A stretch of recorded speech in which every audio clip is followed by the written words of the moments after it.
All right, so now we're in part 2 of this video.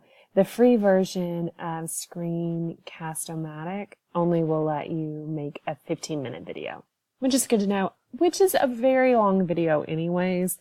But I just feel like students like a lot of detail when we're talking about the lesson plan writing, and so if you want to watch this over and over, you can. So I do apologize that it is lengthy, but we're almost done.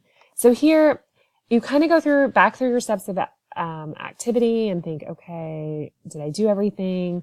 You kind of want to close it up. You don't just want to end your lesson. I think sometimes in the past I've seen students just kind of end their lesson and they're like, okay, what do we do? And it's hard when you're teaching 20 minutes. It's not a long time. But, your students are going to summarize contributions and post an image.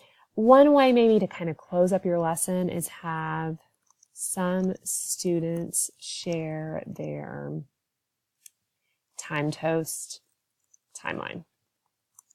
And that way you can maybe have a discussion and really let other people see and ask questions and go through there. And so I'm like, this is enough.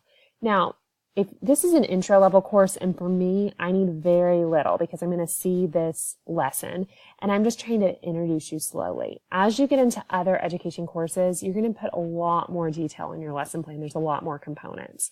But for now, I'm just trying to ease you into it and into a very short 20-minute lesson, emphasizing trying to get you to teach using a technology tool, but still teaching something in your content area. So I'm taking baby steps. So this will get more complicated as you go along. Now, this last part, reflection, you're going to do this after you teach. So you're going to create the lesson plan before you teach. It is a lesson plan. It is your plan of action before you teach. So all of these other components have to be done before you teach. And you're going to bring in a hard copy of that to me in class so I can see what your plan is when you're teaching. And then you're also going to have this submitted on Google Classroom, but you'll, type this up in a Google Doc. And so you'll do all that. But then after the lesson, a major, major, major part of teaching is to say, how did I do? And so you're going to reflect here. You're going to write, let me change my color again. And this can be kind of in a narrative format. You might say, it started off really tough because I didn't give clear directions. Next time, I will make sure I have all of the students' attention before letting them on the computer. Okay, it can be something like that. It could be a classroom management strategy. But see, I didn't say what the problem was. I also kind of gave a solution of what I would do next time. And that's what a good reflector would do. And then you might say, I think working in pairs worked really well. All the students, except for one, seemed to be engaged. Okay, so you're being honest with me. You try to tell me everybody's engaged. I was in the classroom. I'm going to know if they weren't. Okay, you're going to be honest here. That's not going to make you have a bad grade. But noticing that that one student wasn't engaged, that lets me know that you were paying attention to your students. And you might say, I might let that student work alone. Or maybe I should have asked him some questions to get him engaged.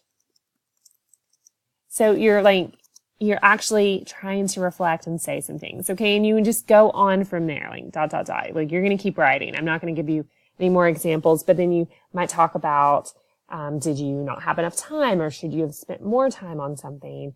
Would you have used a different standard? Did it work? It's okay to say good things happen here and bad things happen here, because I'm going to know them.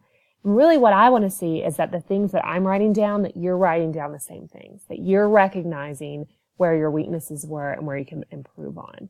And that's really important for a teacher. We never have any perfect lessons, so don't tell me it was perfect.